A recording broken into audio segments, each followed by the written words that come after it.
তাহলে ভাবো যে কোথাও এখানে ভেসতে পারবে, এটাই হচ্ছে কথা। আছে যায় না যাবো তো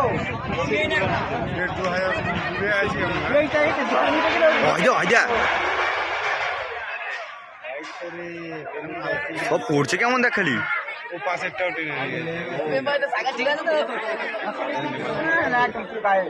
যা বল 100 গাড়ি এলে ফায়ার ব্রিগেডে তবে সামাল দিতে সব দিক থেকে ইয়ে মারতে হবে, জল মারতে হবে। তবে ও অসম্ভব ব্যাপার। 100 গাড়ি মিনিমাম 2-4-5টা গাড়ি খুবই হয়। জল বন্ধ করে দিয়েছে জায়গা ছাড়া কোনো রাস্তা নেই। এই যে পজিশনে হয়তো ওইটা ধরে নিয়েছে, ওই দিকটা ধরে নিয়েছে, ওই দিকটা ধরে নিয়েছে। ও একটা ধরা মানে ওখানে পুরো একা থেকে যেতে পারবে না। আর সবই তো দুটো মানুষ। একটারই মালিক চলে এসছে, মালিক এসে মাথায় হাত পড়ে গেছে। তো মিডিয়া চলে আসবে, যেই আছে তো মিডিয়া চলে